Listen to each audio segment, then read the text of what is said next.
All right, everyone. Thank you for joining us once again on Did You Know, the ESCO HVAC podcast. We spend a lot of time in the technical delivery and the technical skill side, but sometimes we don't step back and think about like our own selves and our own authentic style and delivery and who we are as educators.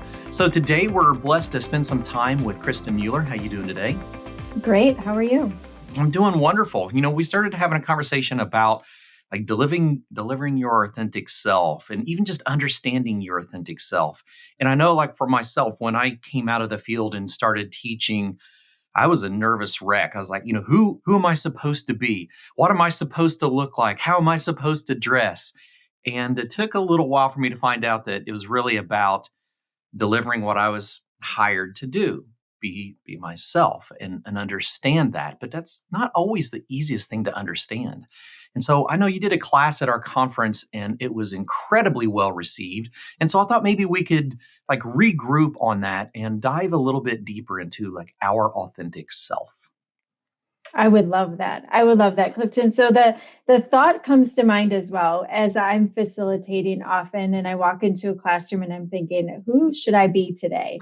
And then you take a step back, right? And you're like, I shouldn't be anybody but myself because the Right. stories that I'm going to tell or the personality that I'm bringing to the table, if it's not me, they're not going to get anything out of it because as educators, you have to remember you're at the front of the room because you know something that they don't know, or you're there because you're bringing something that they want to learn from you. So that's the number one place to start is keep reminding yourself you're here because you know something, and it's your job to display that. I am wanted here. I do know what I'm talking about. Yes. I hope I do. Yeah, I am wanted. I know something, and Yeah. I'm bringing some energy to the table as well. So even thinking back to the conference, I think my session was at 7 a.m. Why not start with a game, right? Hmm. Let's start with a game because that's what I love to do in my free time is just have some fun. So it's bringing that energy and that life to a classroom when folks may or may not want to be there, right? We Sure. definitely have those. Yeah, I think about some of the most successful educators in our industry. And once I've gotten to know them, I've been so fortunate to be able to meet and talk to these people that I used to learn from. And then typically after meeting them, I find out that, wow, they're the same person off camera that they are on camera or, in front of the classroom. And I think that kind of brings that comfort level. I think we present better when we're in our own skin. Absolutely. Absolutely. From the stories we tell to, again, your personality, what you're wearing, all of the things, it allows you to be a little bit more comfortable. We started saying at the beginning of this, Clifton, are you nervous? I'm nervous, right? But why? Because we're wearing what we want to wear today. We are who we are.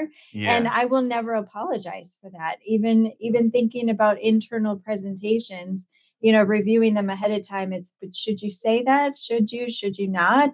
Why not? I am who I am. And I'm not going to apologize for a joke or a story, even if a story doesn't fully make sense in that moment. It brings people back to what I want to talk about as well. Boy, I know I was just scared to death when I became an educator on that because I didn't know like what stories do I have are relevant.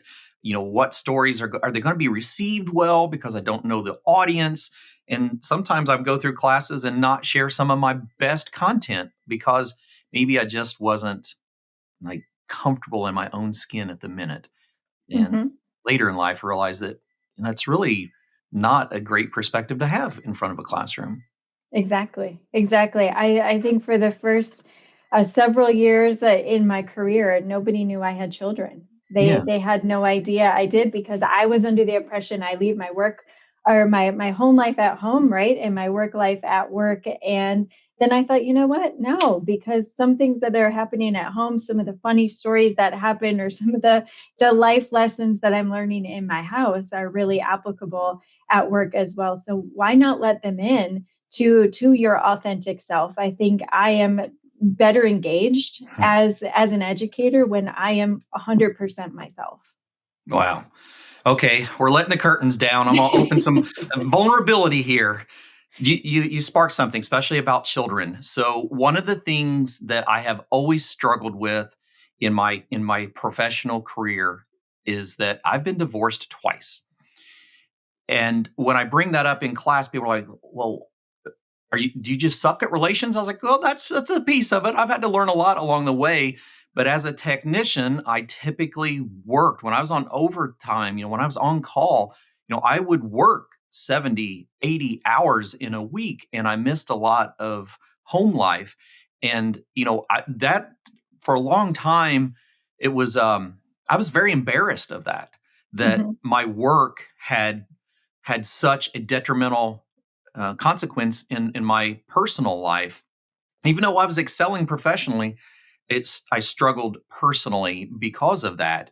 And after I started sharing that in classes, especially with those hungry, those hardworking service technicians, once I started sharing that, a lot of them would say, I've always wondered that if I work too much, does it affect the home life? I'm like, it absolutely does. And I don't think enough of us talk about that because in reflection, there's a lot of things I learned as an adult once I started focusing on these communicating skills and interpersonal communication and understanding my own emotional intelligence, that I started realizing that those kind of stories, those genuine, those struggles, those heartfelt experiences that we may be a little bit ashamed to bring up in front of a class, sometimes it is the thing that can make us connect even stronger to that class. And so it's an uncomfortable place, but it's a place of growth, like most uncomfortable situations are.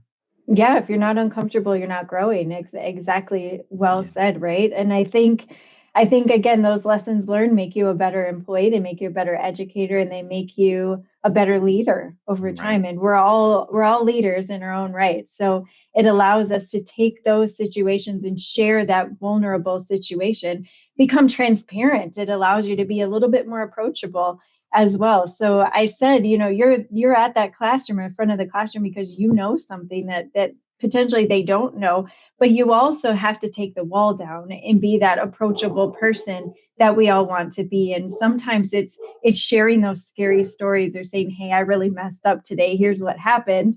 And they're like, "Oh, I've done that too," or "I've been in that situation." And let's talk about it, right? So it's not scary or embarrassing. It's let's all learn together as one. Yeah, I have a really close friend, and I try not to call him out, it socially, but I'm going to today, Paul Grimm. So Paul Grimm is an amazing educator. He's just a phenomenal friend and human being. And every time I ask him about doing classes, it's like, I don't know what I have to offer. And I don't think he realizes how much he actually has to offer. And I think many people, they struggle to become educators. They struggle to make that transition from technicians into the classroom only because they don't see themselves as having something to offer, not realizing that they have so much to offer. And it's getting past that mental barrier. I mean, it really is a Mhm. mental barrier to understand who our authentic self is. If someone is asking us to present a class, it's probably because you know what you're talking about, and we Mhm. want that to be shared with the world. Yeah, absolutely. It takes a little bit of, to your point, self-reflection. Yeah. What do I bring to the table, in allowing feedback from others to come in and take that positive feedback and grow from it. I think so many times we're not willing to ask for the feedback, so we have to seek the feedback and then be open to hearing what folks have to say. And you'd be surprised, right? They'd say, "Oh my gosh, you're so great at that," or why haven't you thought about doing this? And Mm. it just takes that one encouragement sometimes to be your authentic self and to say, "Hey, you know what, I was meant for this." Because I don't know that many of us walk into this thinking, "I'm going to be an educator for Mm. adults for the rest of my career," right? We No idea. happen to fall into it Yeah. sometimes, because it was that little piece of encouragement that came to the table. We have such a shortage of technicians in our industry. In most trades, we have a shortage. But the thing that we don't always talk about enough is the fact that we have a just as much of a shortage of educators, right? When COVID came along, many of our experienced educators took early retirement. And so we have a lot of, new generation of instructors coming into the classroom, which is wonderful. But I also like to reach out to those experienced technicians that have never thought about teaching, have never thought about becoming an instructor, because what they have to give back, they don't always understand the value in that, right? Those Hmm. experiences, those life lessons, those little things that could save 1 minute here and 5 minutes here and 10 minutes there. Well, when you bring those into a classroom and you start sharing those, well, those little 1 minutes start multiplying by however many people you have in that classroom. And then it just starts multiplying and steamrolling. So I always like to encourage, our listeners, our technicians that haven't yet became educators, but have always wondered, what it would be like. I can tell you it's a very gratifying experience to be able to feed minds. That's really what we're doing when we come into the classroom. And so making that step, that self-reflection of who am I, do I have what it takes to speak in front of a classroom? And I always like to ask the question, have you ever given any technicians around you words of advice? And if you have, you actually already have became an educator and may not have realized that. And so we want to push everyone to understand, what they can be and who they could potentially become.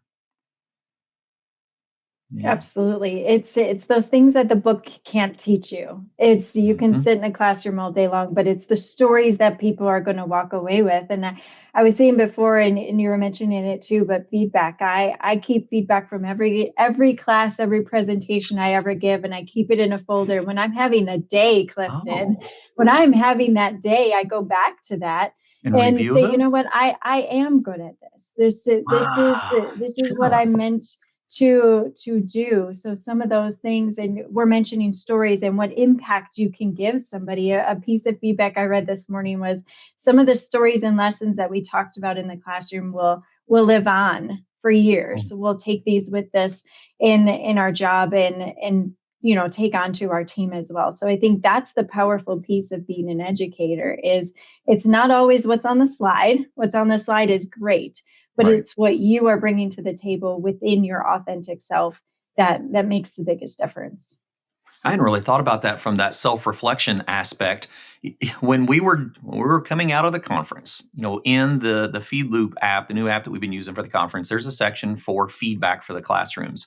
And it was just a couple of days after the conference, we were all regrouping, starting to sort through some of the things, and I got an email from Renee. She's like, I just seen the coolest thing. Look at this information. And she shared it. And it was your email about all of the reviews from your classroom because you had had a feedback request from everyone in your classroom.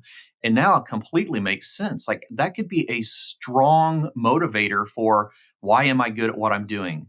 Actually reading the responses from the classroom. Hmm. It reminds you to be who you are. That's the biggest thing that I take away from it. It's not wow, Kristen, you killed it. You're great at this, and just keep hyping yourself up. But it's a reminder that yeah, it was okay that I took 30 seconds to tell that silly story.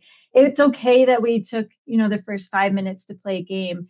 But that's who I am. And then it's going to bring folks in to pay attention to the meat of what you have to offer as well. If they see a little glimpse of okay, she's not just somebody standing at the front of the room, she is who she is. It's what you're going to get, whether that be a silly outfit or a silly game. You never know, right? Yeah. I definitely go with the silly outfits. That's part of my comfort zone. But it's so funny because since I've started doing that, right, that was actually supposed to be a one-time thing. When we went to AHR 2 years ago, that was my very first time going to AHR. It was my first big conference in my new role. And I was just like, man, it's got to be big or it's got to be nothing. And so, I grabbed some gold sequin suits for the team and we went to AHR in gold sequin suits. And it brought so many questions and comments. But out of that, I started getting requests. Hey, what are you wearing next? What are you bringing next? And I thought, oh God, great. This has now become like my thing, whether I want it or not. But then I started seeing other educators breaking out of their comfort zone, doing classes in outfits and costumes. And it started making me think that, man, wow, if we could help release that, like let that inner self, let that true self be more comfortable in their skin in front of the classroom, it does become a more interesting and engaging classroom. Absolutely. Because again, you're bringing your true self to that classroom. You're not pretending to be somebody that you're not. The amount of energy it takes to be somebody that you are not meant to be is Mm. exhausting. Oh, yeah. So if we think about how nervous are you at that front of the classroom, or did you review all of your materials? What questions should I ask? How do I keep them engaged? There's 1,000 things going on. Imagine adding to it somebody that you're not. And Hmm. how should I stand? What mannerisms should I have? Should I smile? Should I not? All the things that you're not, perhaps, it's going to expend so much energy that you just don't have. Hmm. And I'd rather put that into being who I am and giving them the material that I'm there to do. Yeah, no, absolutely. I always reflect back on my very first classroom. So I came out of the field. I spent over 20 years as a refrigeration technician and building automations engineer. And when I came into the classroom, I was so nervous. Bought a new sport jacket, new slacks, new shoes. I was just clean and trim and showed up for the class, and it was a continuing education class. And in Indiana, it's continuing education is not required. And so I was all nervous and excited, and no one showed. Not a single person. I was heartbroken. It's like I thought I was doing everything right to be this instructor, this person. And then Mhm. so I got past that on that first class. And on my second one, I was like, you know what? I put so much, I'm not putting that kind of work into it. And so I was just in almost work clothes, like not quite technician, but pretty dang close for my second class. And I was in there and I was wiring up an EC motor onto an exercise bike. And I was running light bulbs and I was running all the wiring. And people started actually coming in for class. And they're like, "Are you the instructor?" And I'm like, "Uh-oh, I've got students this time." They're like, "What are you doing?" I'm like, "I'm having fun generating power from a motor off from this exercise bike." And then it just went, "Phew." Mhm. And I realized just that if I could be myself in all my quirkiness, people really enjoyed it that much more. It wasn't what they were expecting. It wasn't that instructor that I portrayed on day one that I was uncomfortable being in. It was just Mhm. myself.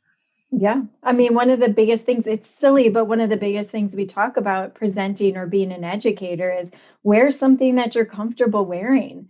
If you're not comfortable, you're pulling at your jacket. You can't walk in the shoes because they're not meant for that environment or so on, right? So wear what you're comfortable wearing, be who you are, and just bring your whole self. I think about again, transparency and just being authentic in general.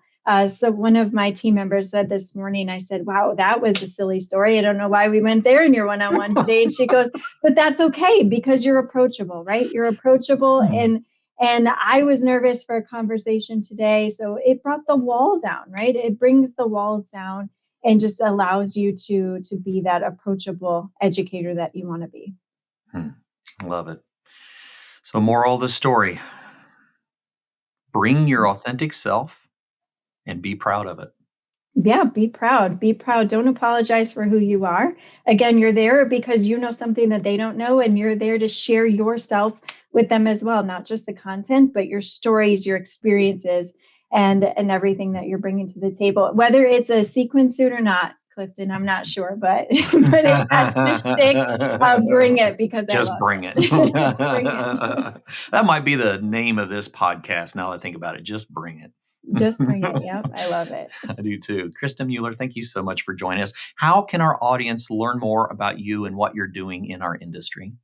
Check out LinkedIn. I have a lot of things going on out there as to where I'm presenting, what I'm doing, new and exciting initiatives that were going on. I'm also a member and a board member of the Women in HVAC.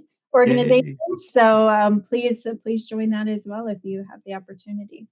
Okay. Well, we thank you so much for your time today. Absolutely. Thank you, Clifton.